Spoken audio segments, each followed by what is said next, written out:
Female pedophiles. There's a great deal of controversy about this. In fact, when I brought up the issue that women could sexually abuse children, I was vilified. I was cast out of the sisterhood. I was no longer a good feminist because sexual abuse had to be under the guise of male power. And if I had a significant number of women who were sexually abusing children and I knew about these women, then that messed up the male power thing. And surely if women were going to abuse children, then they had to be doing it under the thumb of a man. A man had to be telling them to do it. So there are female abusers. They haven't been recognized. They've been able to disguise their abuse, I think, more cleverly than men have. And society doesn't want to believe that there are female abusers. It's easier to think it's a nasty man. Do women tend to only commit child abuse if there's a man involved as well? No, no. In over 75% of the cases, the women acted completely alone. Most times there wasn't even a man in the premises. So, you know, the excuse. And it's interesting about us as women because we're quite willing to accept that we are a superior breed and that we do everything right. But quite unwilling to accept that we could do anything quite as horrible as this. So it's, you know, it's really not us. We had a conference about this eventually in, I think, 94, maybe earlier. 400 people applied to come to this conference. It was a huge conference.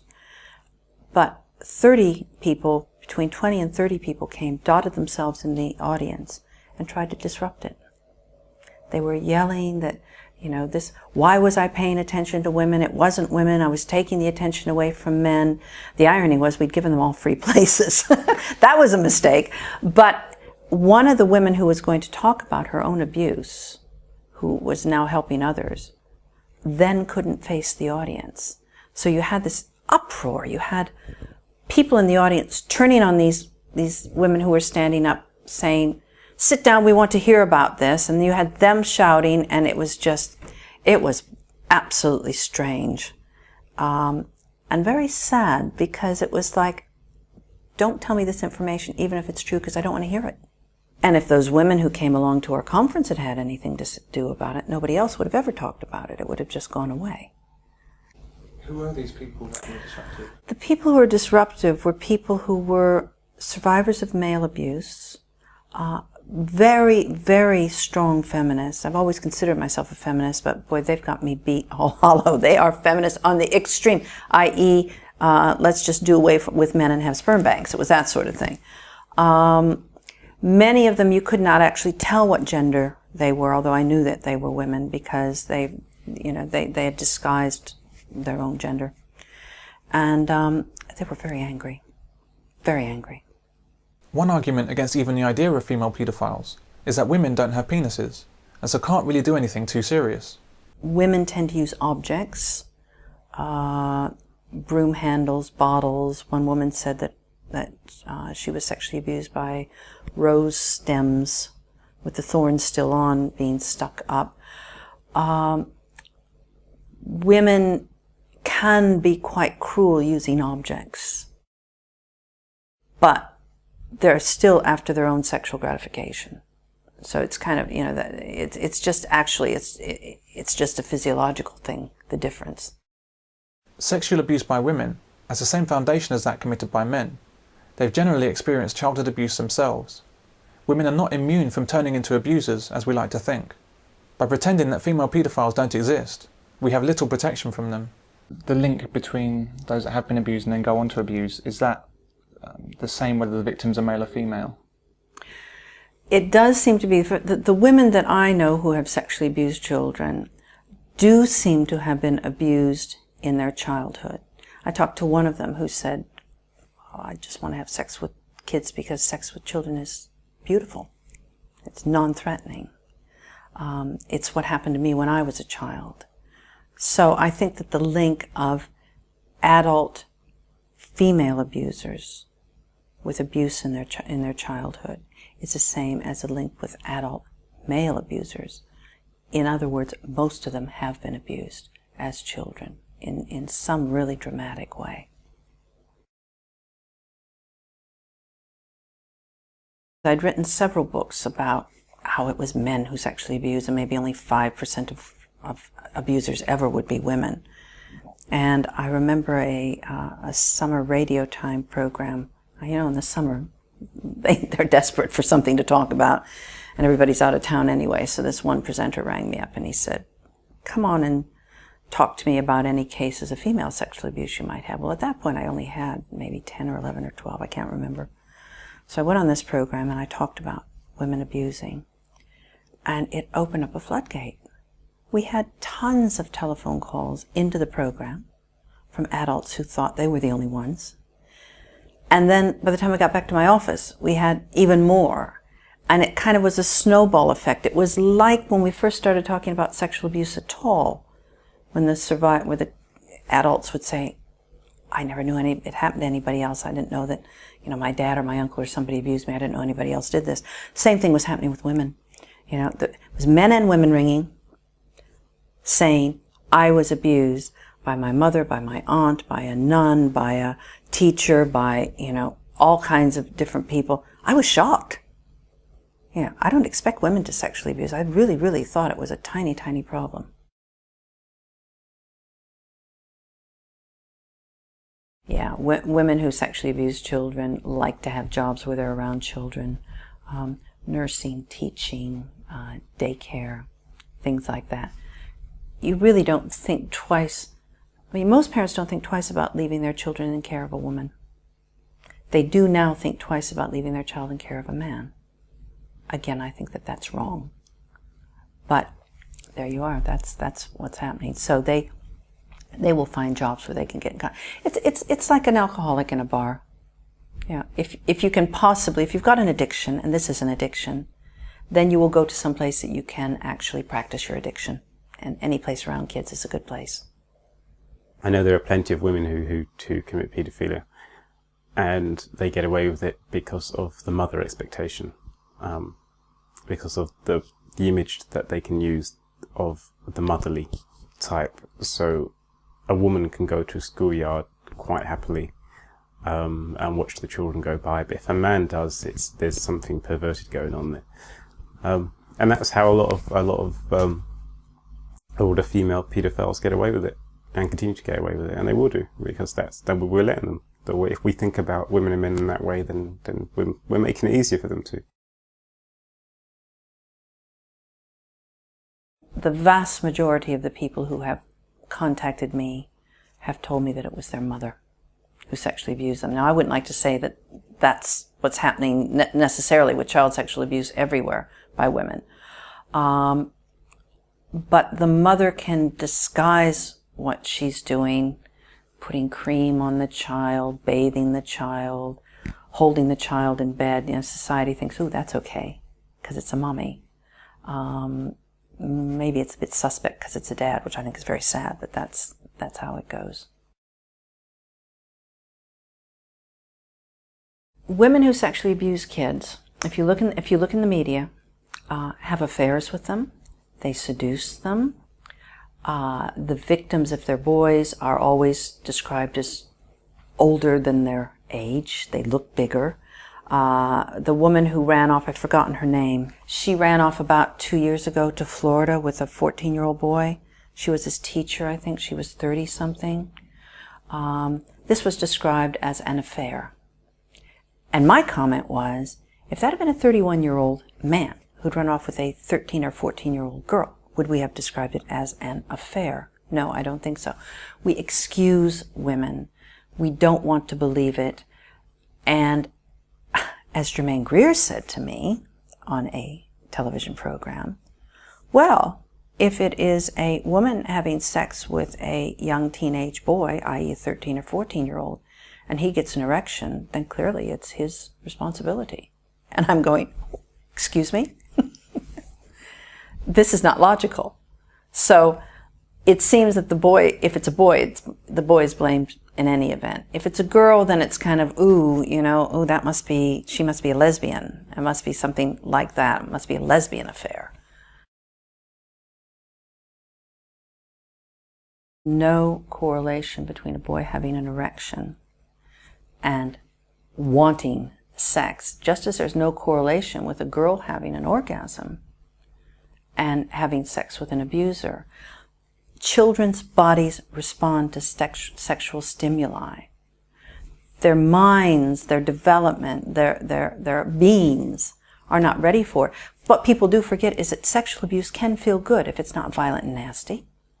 I mean, you see my kids, when they were tiny, when they were like 7, 8, 9 months old, you go in and you find them with their hands inside their nappies asleep at night. The same with girls. So there's a sexuality that children have. But when that is hothoused, when it's forced, when the development is at the behest of the abuser and not at the natural developmental level of the child, then that's abuse. When you talk to these boys who have these affairs, and I put that in quotes because it's abuse, with older women, at the time of the affair, they're usually confused. They've usually been told having sex is a good thing. And other people would say, oh, you lucky boy. You know, oh, you've had sex with an older woman. Boy, I wish I was that. When you talk to them 10 years later, and they look back on it, one man said to me, in fact, he's in the book, I did a program with him, and he said, I should have been out kicking footballs with my friends. I should have been dating girls. I should have been concentrating on my schoolwork. He said, and all I could think about was the next time I was going to have sex with my teacher. Most child abuse is committed by single or unmarried women. A child's health prospects dramatically deteriorate when there's no father in the household. What I have found is that the vast majority were women alone. If they did have partners or husbands, the partners were either away a lot or were quite weak. According to the people who contacted me, it would quite often just be them and the mother in the home. And for the little boys, when they were little boys, they were almost used as if they were the husband.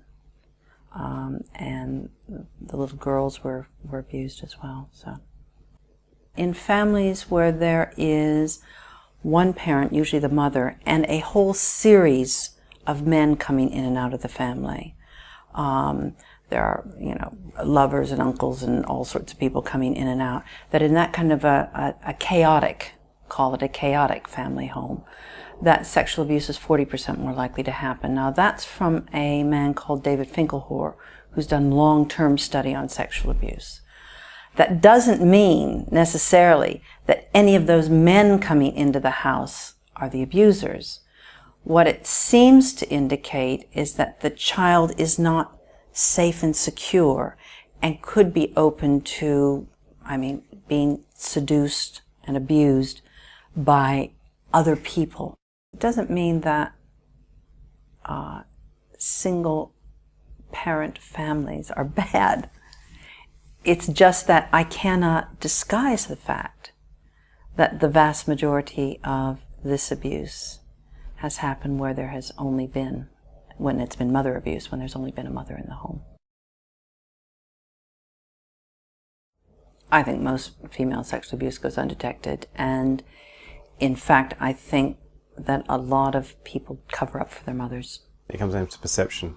For instance, men are the sexual predators and women are not, which means that women can get away with child abuse a lot easier than men can, and they do. It's very rarely talked about.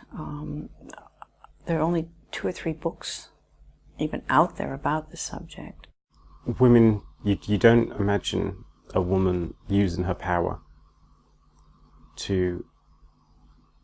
over children in the same way that you would imagine a man could. I think society wants to believe, particularly in relation to mothers and children and to that relationship, that that's a sacred relationship. And I'd like to believe that. I must tell you that as a mother myself, I find the idea of women sexually abusing children more abhorrent than just about anything I can think of. Because most mothers, and indeed fathers, would kill to protect their children. They would do anything to protect their children. And the fact that that has been portrayed makes it more difficult for society to acknowledge it. Because if you acknowledge it, where do you go from there? Do you start warning children about everybody? Do you start saying, we're not sure mothers are safe? Because remember, the vast majority of parents do love their kids and would never abuse them. But it's very dicey. Women have been idealized for a long time too. They're perfect mothers. Don't we wish we were? Divorce cases, custody cases, we're seeing more and more and more of that, where the woman wanting to get full custody of the child is suddenly, out of the blue, making allegations that the father has abused the child and is coaching the child to say the same. When you talk to the child, however, and they cannot describe the sounds, the tastes, the smells, and all of that, you can start to know that they've been coached, because they're just parroting words. But it's so destructive, both to the child. I have no patience at all with parents who use that, with the mothers who use that as an allegation against fathers to keep them from their children. I think that is wicked. Does it only tend to be that one way? It does tend to be, yes. We have. I don't know of any cases, there may be some, where the father is alleged abuse by the mother to get custody of the child. I'm actually very distressed by what has happened about sexual abuse of children in general. And my main distress is the kind of vilification of men. There was a study which came out from one of the polytechs that became a university. And the study said that most men could become sexual abusers. And I spoke out against that on the media very, very strongly, because I was furious. I'm raising 2 sons. What is the message to young men? That you're a danger to your own children? What can be done to address that? I mean, we have to speak out. And it's not a popular thing to do, but whenever anybody makes one of these absolutely ludicrous statements, it's very important that people stand up and say, excuse me, prove that. What is this? Like this university saying that all men have the potential to be abusers. That's like saying we all have the potential to be murderers. I mean, I suppose we all have the potential to be all kinds of things. Edicts are coming out from councils telling teachers not to touch children between the shoulders and the knees, not to let them sit on your lap if you're reading them a story. And this is, although it says it's aimed at men and women, it's aimed at men. The same brush has been used to paint all men. Watch out for men. It's a bad message for men, it's a bad message for kids, and it's an untrue message, and it's statistically not sound. British Airways will not allow an unaccompanied child to sit next to an adult male passenger. And I was just wondering, from the perspective of your role here at Kidscape, do you have an opinion on that? I think that is pathetic. Really pathetic. That is buying into the culture that all men are potential abusers. I think that is such an insult. I bet if that were taken to the European Court of Human Rights, that would be thrown out immediately. What are they thinking? That, they've got a pedophile on every flight and he might want to sexually abuse a child? Very sad. And what if they sit the child next to a woman and she turns out to be an abuser? I think it's wrong-headed.